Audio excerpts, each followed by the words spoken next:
Thank you, Stephen. I just wanted to ask if you could give Shafin a list of your references. Later on, I think all of us would want it. Okay, so maybe we can distribute that afterwards. Are there other questions? Yes, the gentleman behind. Thank you for all your comments. It's really super entertaining and insightful. A couple of questions. One, following up on the adult learner, do you see anything interesting happening in vocational education? Typically non-traditional, not IT, not white collar, the kind of stuff that we know about and read about. And the follow-up to that is, do you see anything interesting happening in India, China, Africa that we should just know about, or have they jumping the gun? So the first part of the question was, what about vocational training for adults? And what's happening and what's interesting in that space? And the second part was, if you look at some element of the BRIC countries, kind of India, Russia, China, maybe even Brazil and others, is there innovation occurring there that could be interesting and meaningful here in this country? So I'm curious about who would like to talk about that. So I'll take the second part. So I talked to two suppliers. One is Akash Tablet, like you guys might have heard of it. So Akash, we had a discussion with them. They're trying to go after millions of kids in Indian market. And again, the goal is to teach languages. Some parts of Indian government are worried that languages are getting lost. So how do you use the tablet technologies to teach languages to millions of kids? Just yesterday I was talking to somebody in Nigeria. The exact similar thing is going on there, that can we get an Android tablet and for $50 or $60 can we supply educational material? So I think to answer your second part of the question, there is tremendous opportunity in going after schools and students in the bulk market, millions and millions of kids, if we can figure out the right market and right partnership. For first question. Yeah. I think I'd answer that, the second part of the question also. It's so difficult to sell into K-12 in the United States that that seems like a business all by itself. And there's plenty of innovation going on in other places, I'm sure, but their educational systems are probably equally difficult to sell into in different ways. I have no reason to believe that selling to public schools in the United States and China is at all similar, for example. And so I think the trick for an entrepreneur that wanted to take advantage of that is to figure out how to take the ossifying, educational institution out of the picture. In other words, how to go around. There's a lot. I mean, the whole MOOC concept is going towards that, right? How do we disintermediate the education machine? There's a question right at the end. Oh, sorry. Tara, do you have? I want to take that a little bit. I think your point is exactly right. Different countries also have and different educational values that they're applying through their schools, and that affects a little bit of what that selling model is going to look like. Many of the BRIC countries, and not all, I think every one of those countries has their own nuance that's worth understanding, tends to focus a little bit more on how to excel the cream of the crop to get to an even better state.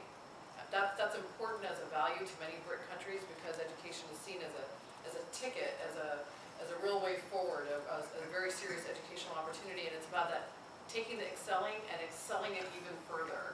So if you have solutions that show that, then I think you have a fairly competitive solution. And certainly there's also a very large direct-to-consumer market in all of those countries, specifically because education is such a large ticket. K-12 in this country has its own other nuances. In addition to its educational outcomes for individual students, it's also our cultural melting pot way of bringing communities together and having communities come together. It's also making sure that no child is left behind, or there's a race to the top, or there are lots of initiatives on making sure the bottom is taken care of and that people don't fall to the ground from that. And that's different than just taking the best and excelling them further. It's taking everyone, no matter what the background, and getting them all to a different place. That's different. That's just different. Your selling style is now different because its objectives are different. How you're positioning your value proposition is different because its objectives are different. So I think it's, unless you're looking at a consumer value proposition that's to parents and students directly about their individual learning, I think it's hard to find a general thread that covers international and local markets. When when it's about, the human directly, I think that you can find those common threads, because, we all have educational aspirations for ourselves and for our children. But when you're going through institutional selling, I think you have to really think about those cultural aspects of what those countries want out of education for their communities. There was one thing before the questions that you had asked earlier about the vocational angle.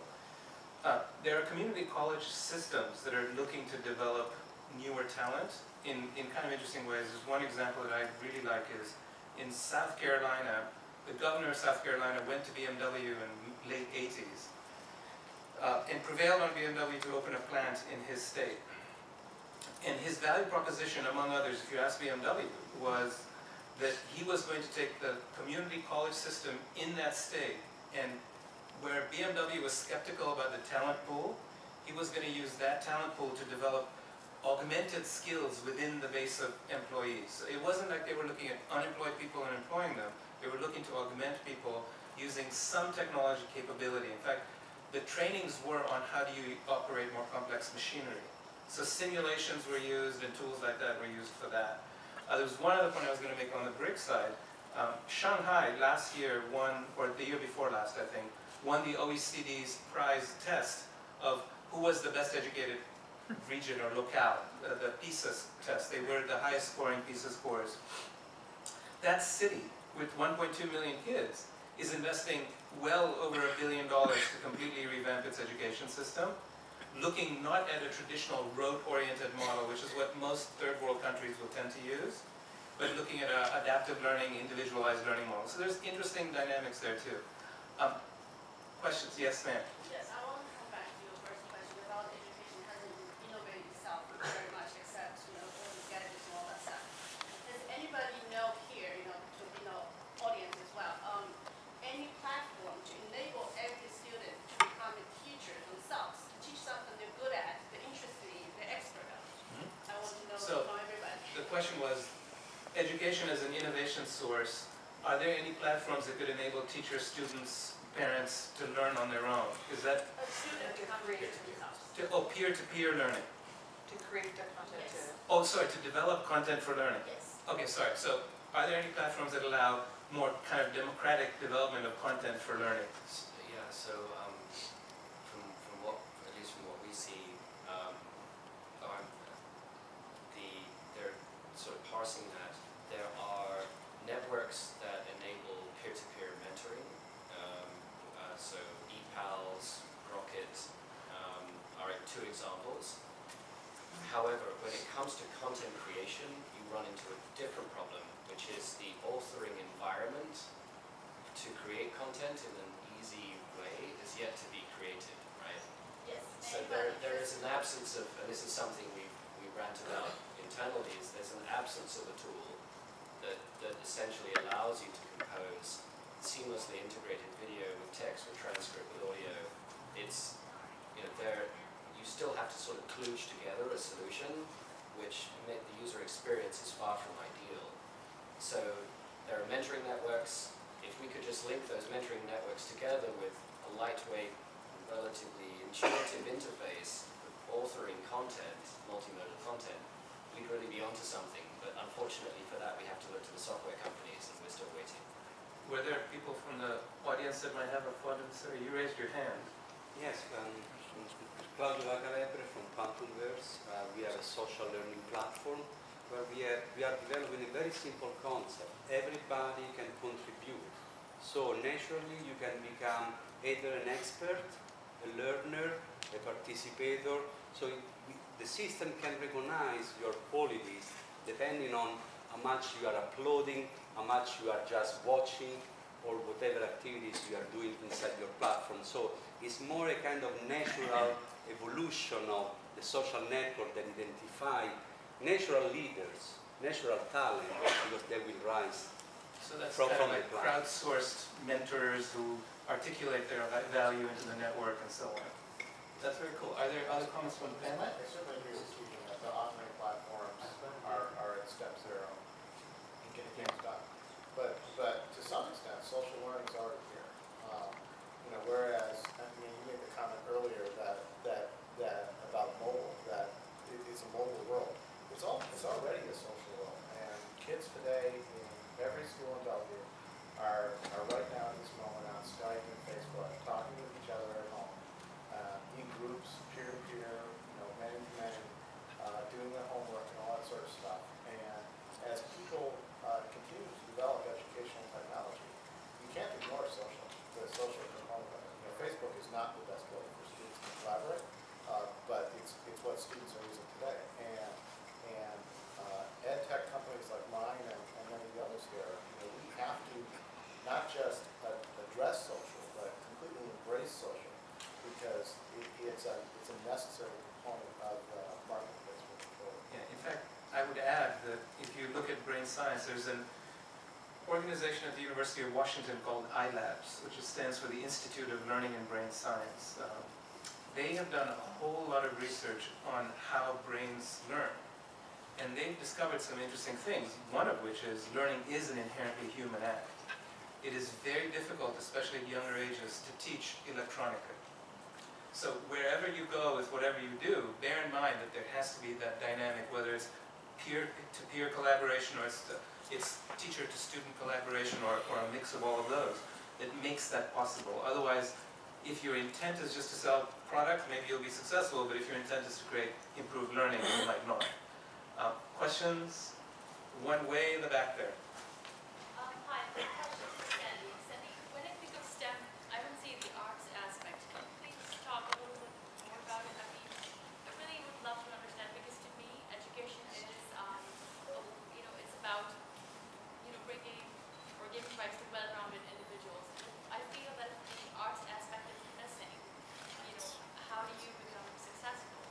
So the question is, STEM or STEAM, I guess. I've never heard that before. I would imagine yeah. So Sandy, what do you think?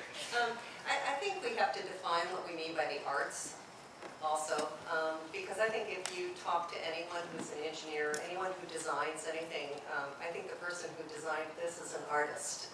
And they were artistically inclined, and they had to understand how people use things, and they wanted to make something that was beautiful and simple. And so I think we have to figure out what we mean by the arts, and if it's something like the performing arts or other things. I think when you look at the T in STEM, I had students who, long before I even understood it, didn't necessarily want to show me that they understood chemistry by writing a classic, boring lab write-up, but they did create 60-second videos of very complex chemistry concepts, to which I began to call them the 60-second scientists, and I actually tried to pitch them to PBS because I thought they were so brilliant. And I think that there are lots of ways that we can allow kids, and in fact, I think when we look at these new standards called the Common Core standards, they actually demand that we teach students to not only use technology to learn, but to use technology, to communicate and share and create those ideas that we all need. So I think that I see the arts as part of STEM. I just absolutely don't see them as separate. I don't know if that's an answer that lots of artists appreciate though. So we have another question from over there. So I'm going to ask a question way at the end there. Yes, ma'am. Yes. I see, the education trend is moving education to online. I see here the mobile application, Dreambox is a kind of online. And I also look at the Gates Foundation, the program invested is online. So, but, learning is really not just about online. So my question is, how do you see, what should be changed for the offline?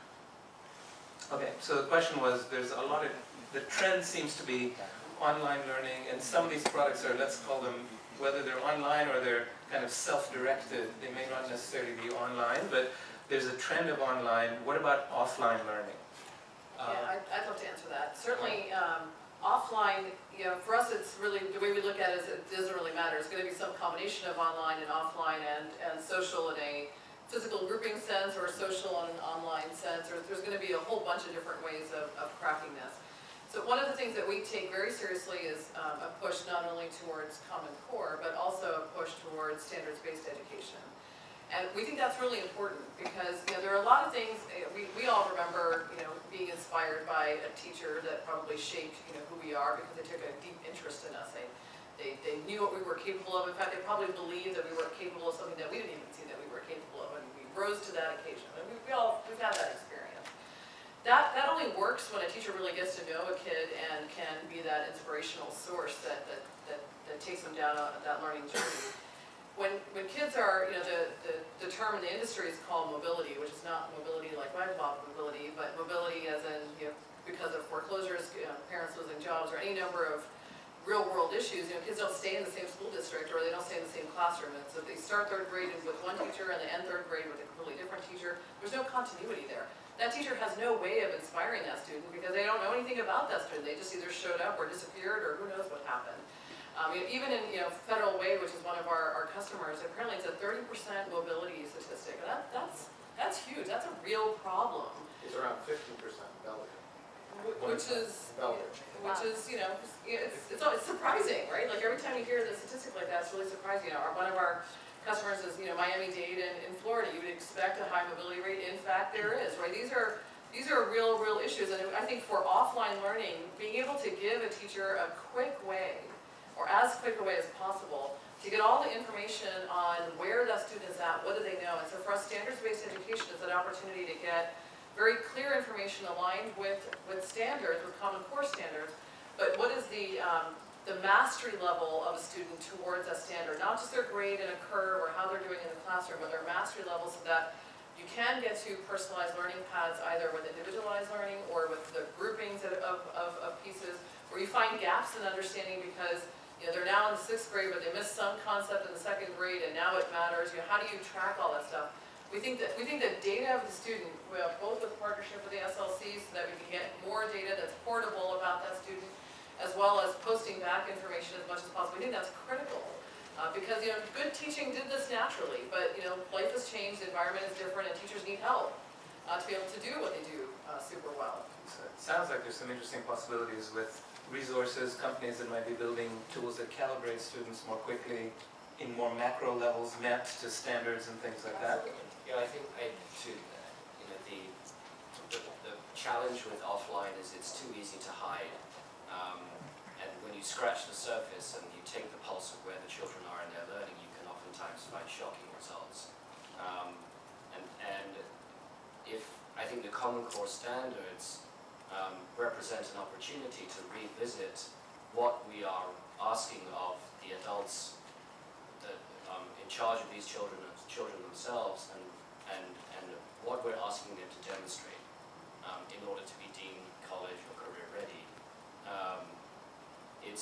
We need to set a higher bar and then hold everyone accountable to that bar. But the only way you're going to be able to hold people accountable is if you take some kind of measure of what they are or are not accomplishing.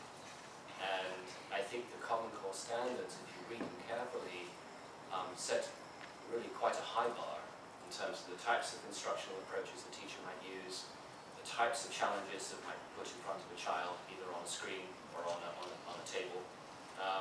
And that's encouraging. It's also a challenge to the publishing industry and to curriculum providers to essentially go back and rewrite what, the methods that can be applied to help children along that journey. So I think we're at an interesting inflection point in terms of how we think about the resources we put in front of teachers and the supports we provide teachers to then help kids attain those standards.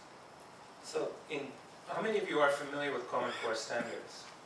A lot of you. So you all know Common Core has been adopted by well over 40 of the 50 American states.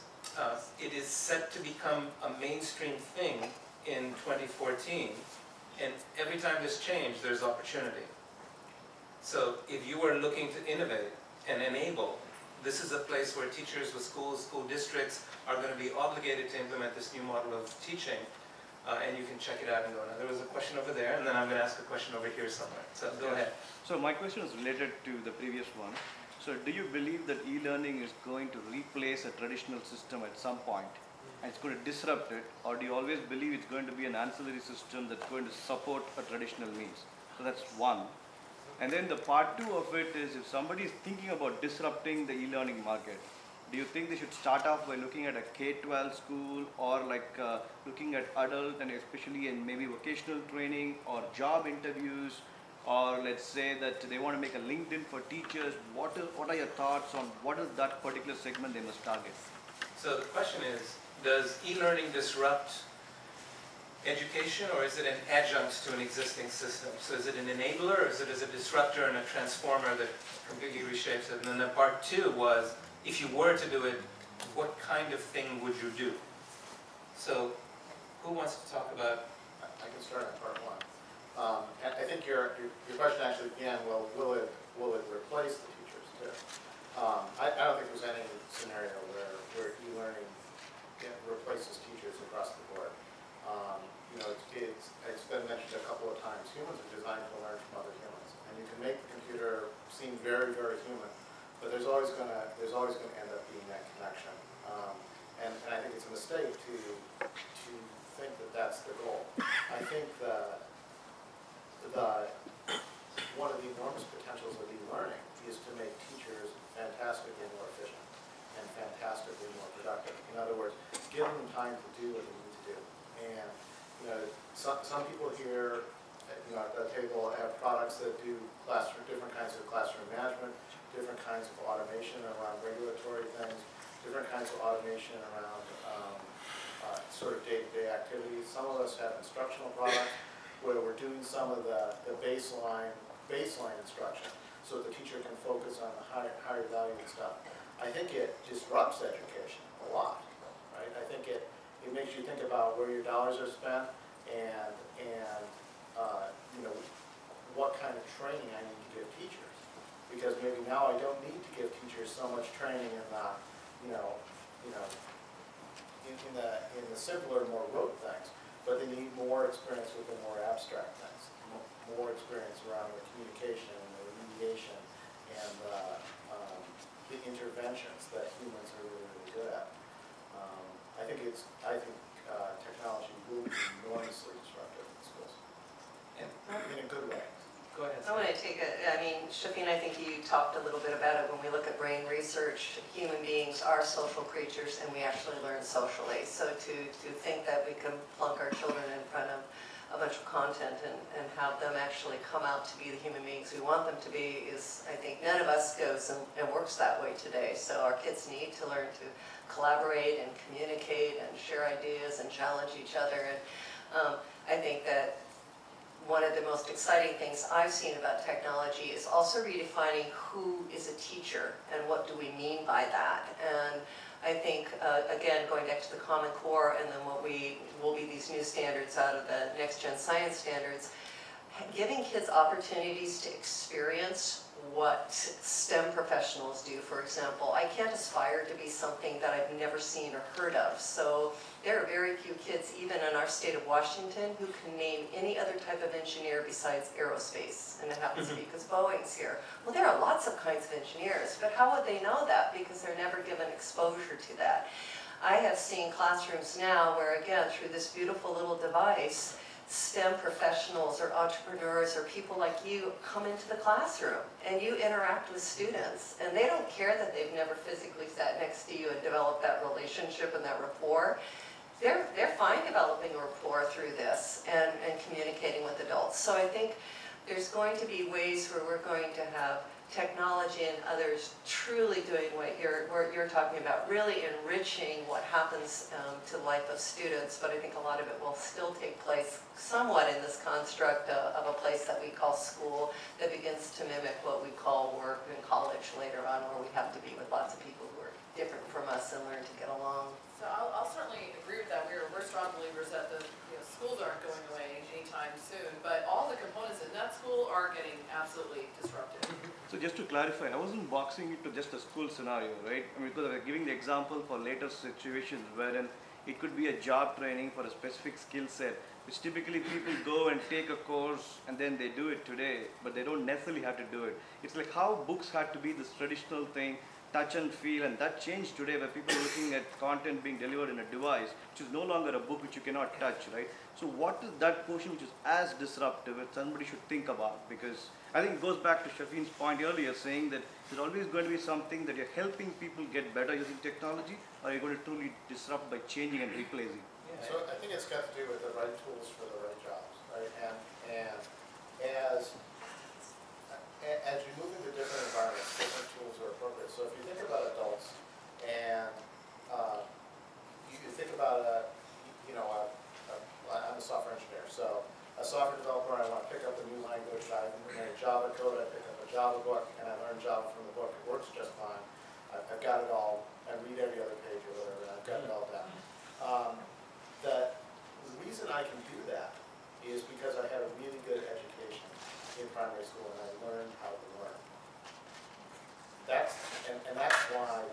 paper tool, the book, that I didn't need the teacher for, works for me as an adult. It would not, there's no way a junior high kid is going to get anything out of it. But we toured a school today that's going to do a remodel. It's here in Bellevue. And they're not putting in lockers. They're going to put in a few, but because they don't anticipate in a couple of years that kids are going to carry around really heavy textbooks that they need to stick in lockers so they don't hurt their backs. They're going to have their textbooks on. These kinds of things are more likely their phone.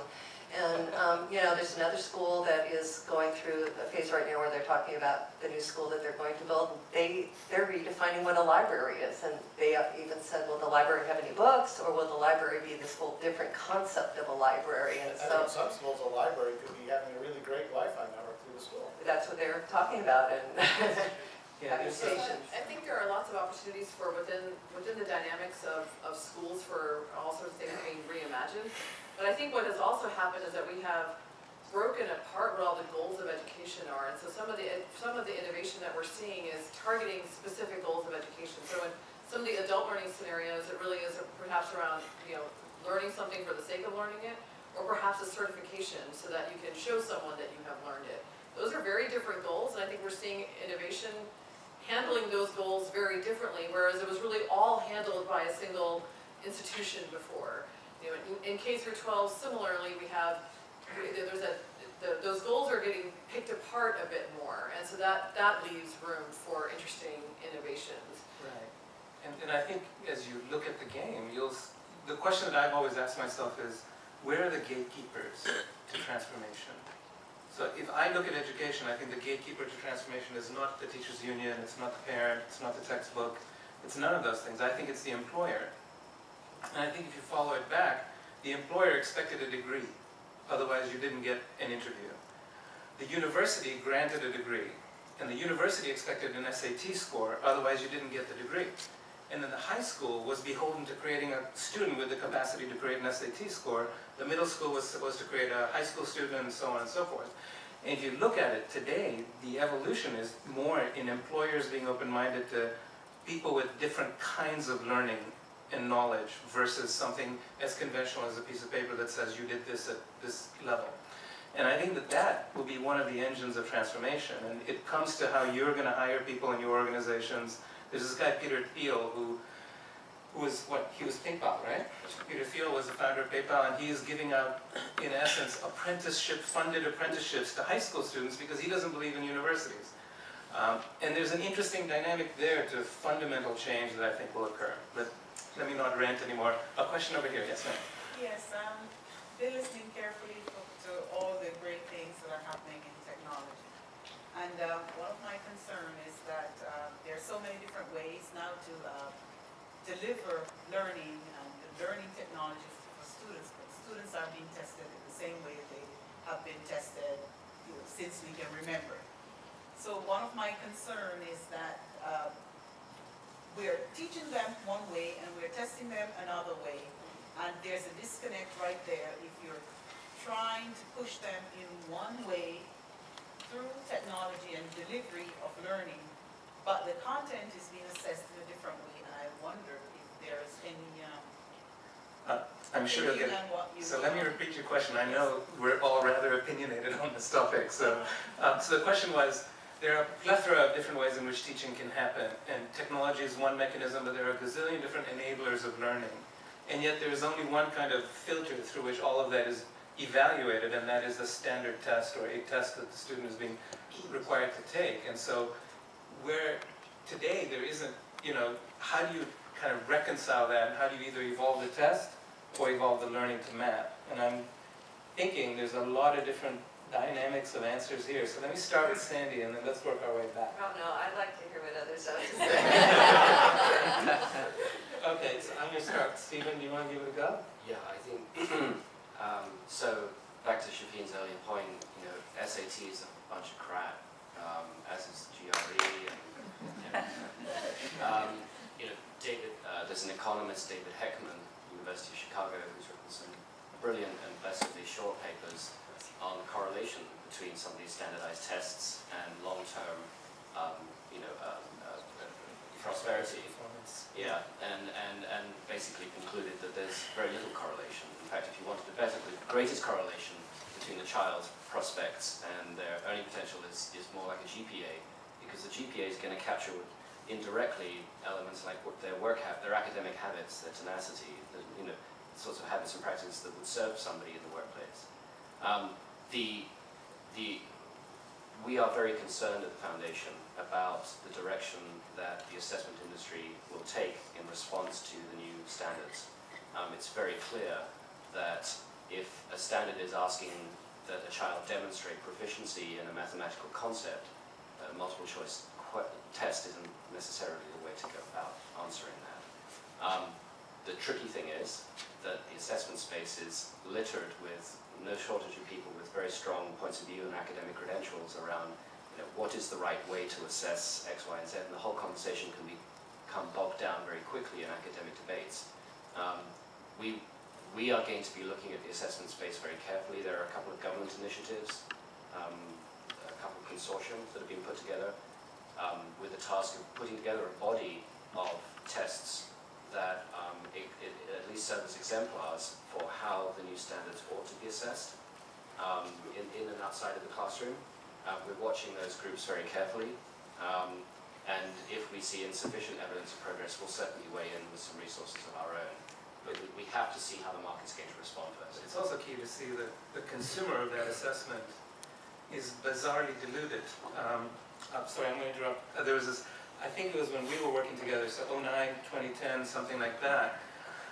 The universities in America went public with this premise, or not premise, this complaint, that they were forced to remediate students coming into university who they accepted. So the bar that they chose to use to accept these students was such that it required them to remediate those students and get them to zero so they could take them from zero. And they were spending, it was I think $1.2 billion that year, billion with a B, to bring students to zero.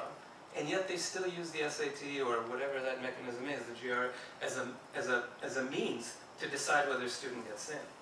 And this is the challenge of finding those gatekeepers and changing their minds. So one thing I'd love to see is the Gates Foundation change the minds of universities and how they judge students coming in, because that's an opportunity for advocacy and So I would just say that for people who care, the recent interesting development was the move by David Coleman, who was one of the authors of the Common Core Standards for English Language Arts, to become president of the College Board. It wasn't an accidental move, and I think it was in part, part of David's personal agenda to try and bridge that gap more which is effectively. very cool. So others who have a point of view on the assessment.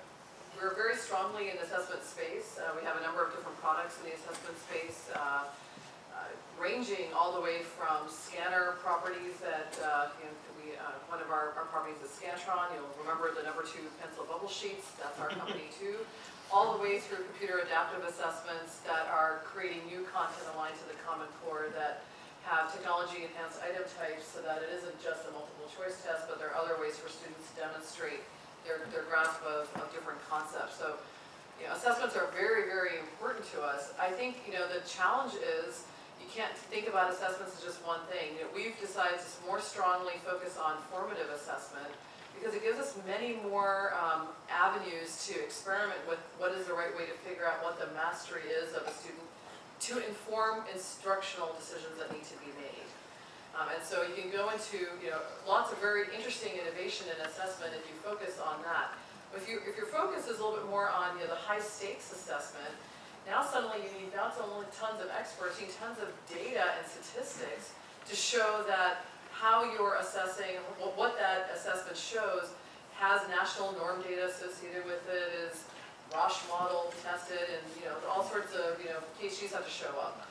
As a result of that, though, those tests are ancient. I mean, if you've seen some of the samples, it requires students to know that a telephone once had rotary dialing capabilities and had wires coming out of it, because those are the tests that have the data associated with it. It's completely it seems so disconnected from today's world.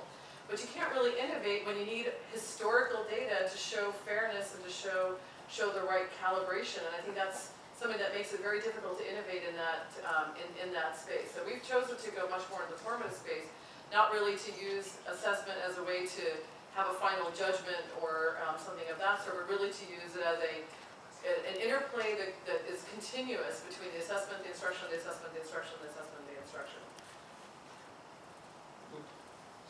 So, you know, I made a comment earlier about entrepreneurs need to innovate, right? Well, teachers need to measure and iterate as students need to iterate as they move through subject material, and that requires some sort of assessment. So you basically take the test, find out what you're good at, go back, study it, you know, iterate, rinse, repeat, that sort of stuff. From what I can tell, there's little or no innovation going on in the assessment space. And I would strongly encourage the Gates Foundation and people like that to, you know, focus a lot of attention there, because I really don't know how it's going to change. Right now, assessments are given infrequently. They don't provide useful data to instructors, or they provide the useful data way too late. You know, we're changing the standards under their feet. We're changing to Common Core, which is generally a great thing, but then there's Common Core assessments that have no historical data with them, and so on. It's a huge mess, and I don't know how entrepreneurs can affect changes in that, because in order to have credible assessment data, you have to have some sort of scale, and until you have some sort of scale, you're not credible. So it's a catch-22. So did you have a comment to make related to this? Just a comment, yes. I think that we might have gone a little bit far afield here. We're talking more about assessment philosophies and tests and everything else, which is all important. But the purpose of the conference, from what I understand, was to take a look at helping entrepreneurs enter the e-learning space. I've been involved with e-learning companies for the last 25 years, and there seem to be some really common things that entrepreneurs should know before they go into this business. You mentioned earlier, Sandy, that it's a very difficult business, and it is, okay? There are layers upon layers of politics and personalities within the school system, number one. So you have to be very, very clear. If you're going to come into the market with a product, you have to come in and understand what problem you are solving, okay, first thing. And that definition has got to be very clear. Otherwise, you won't qualify for the other parts of it, which is you need to understand what the funding of education is and where the money is coming from. We have there's a ton of money out there. A lot of it is designated for specific sources, which you can target your product towards. Title I being just one of them. Especially for low achieving kids, that's where you want to go. Understanding what your unique capabilities are. What are you bringing to the market that is unique in helping them solve the problem that you've identified that you would like to solve for them or help them solve. And lastly, to remember that there is, you talk about resistance to change. You know, I live by a philosophy that says people would rather die than change, and I can prove it. How many people still smoke cigarettes? Okay, people would literally rather die than change. Well, when you enter in a school environment, you will hear all about change.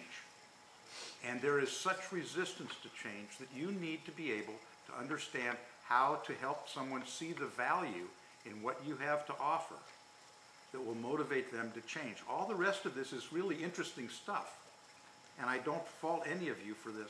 But when we got to talking about it, whether or not we believe in testing and how kids should be assessed and all that, has nothing to do with helping entrepreneurs figure out how to get into this market and be successful. That is a fair point.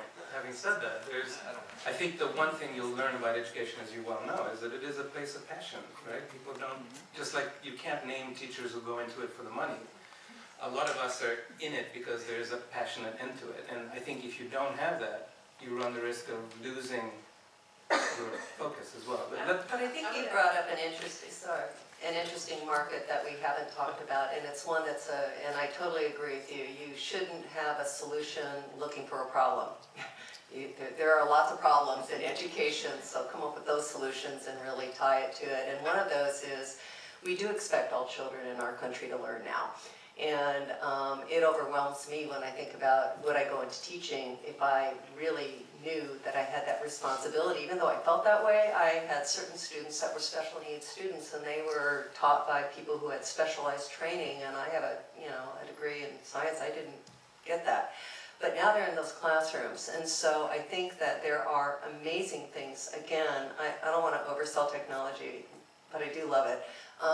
I have seen some incredible innovative technology tools that are specifically targeting kids with special needs that any teacher would die to have in their classroom, because they want those students to learn, and we need some of those tools to help some of those kids learn.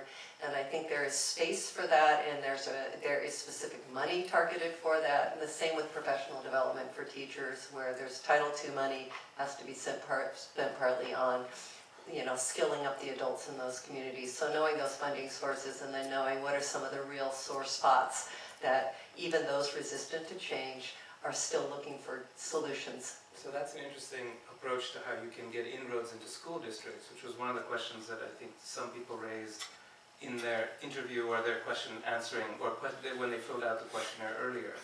So related to that, so there are some very targeted approaches, Title I, Title II, specific to disabled kids or learning challenged kids of some kind. Are there other approaches that you might suggest to our audience about penetrating school districts? Penetrating school districts is, I don't think anyone's really figured out the real formula. So I can tell you things that we've tried, and some things that are successful. There are some quirky personalities. You're absolutely right. So the relationship-based piece of this should not be ignored. If you're trying to get traction, it's not a crazy idea. There's a reason why so many educational players are regional. It's because you can develop relationships in a regional area and start to get some penetration there, perhaps with some success stories, and then try and expand further. But that relationship piece is really, really important. So then the next part of that is, well, who else has relationships? So thinking through a partnership strategy becomes really important, because there's just no way to cover them all. And while K through 12 in the U.S. is distinct from BRIC countries, wow, every state's kind of distinct too. So figuring out some sort of a partnership strategy is useful in trying to get that scale. And having some combination of the two is probably the way to refine both of those. It's unlikely it's one or the other. If it's a pure partnership strategy, you lose track of what is going on in schools and what's useful and what the value proposition is. If it's strictly a direct sales, you'll never get the scale. So so that makes it very complicated. So I'm just going to interrupt with one thing. Is we're about 5 or 7 minutes to the hour. Should we plan to close now or in the next couple minutes? I just wanted to make sure I think we were supposed to end at 9. So we can take 5-7 minutes. Yeah. So what I was going to do is answer one more question from the audience and have you guys provide one concluding thought to your point of view. So in the back there. If there is one thing you would like to change in the current K-12 system, what would that be? If there's one thing you would like to change in the current K-12 system, what would that be? Why don't I start with you, because you haven't talked for a little while. Give every kid a mobile device. Promoted from an OEM, they comes from this drop down. We all already do. Sandy, what do you think? Again, this shows my bias. The number one effector of academic achievement is the quality and competency of the teacher. So I think until we want to just hit that thing head on and say, we're going to do whatever it takes to make sure that our teachers have the skills that we need them to have in order to help our students have those skills, I think we're just going to keep having the same circle again and again and again. So. Dan? Well, I think I certainly second the teacher comment, because quality teacher training is just worth 100 times what you're going to put into it. But I would encourage schools to look more quantitatively at the business of educating students, and figure out what that really means. I think if you talk to schools nowadays, they'll all say they're data-driven enterprises, but it's not the same data-driven that I'm thinking of. It's a tremendously good question. I've really had to think about that. If I could change one thing, I think it would be that we approach approach this a little bit more from a systems type of thinking. Yeah, we have a tendency, either whether it's customer tendency or our particular tendency or the industry tendency, to try and find the problem and address it, but then all the downstream pieces are not necessarily addressed at the same time. So we have a neat new technology for instruction, but not the teacher instruction that comes with it, and not the consultative approach of how to change the grading system that goes with that, and not thinking about how the reports now have to be interpreted differently. I mean, there's that, so many of these initiatives then fail because we haven't actually thought through the 7 things that have to happen as opposed to the one thing. And you know, that if we could change anything, I think it's complicated. We might as well just acknowledge that and make sure that when we're tackling one thing, we're tackling all 7 at the same time, you know, together. Stephen? It's a fun thing to fantasize about. It's not about one thing. But I think I would vote for replacing seat time with a more competency-based measure of whether or not the child's ready to progress in their environment. That would be my vote. If I had a vote, I would say it would be something we were talking about earlier, actually.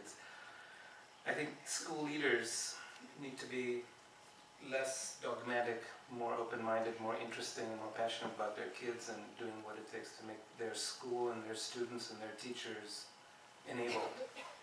If you guys have walked through schools, I've always had this feeling, it's certainly been proven out, is you stand at the threshold of a school, you can smell and taste whether you want to walk in. And there are certain schools that are amazing, you just want to walk into them and learn there. And it's where the children run to school, as opposed to where the children run from school. And I would hope that part of that is that the leader's job in trying to kind of create that atmosphere. So anyway, I was going to close and first thank all of you for being an awesome audience and providing some very interesting questions. Thank our panel very much. I think the last question was a wonderful way to culminate the discussion, so I'm going to leave it at that if it's okay with you. And thank you all very much for being a great panel, and thank you again.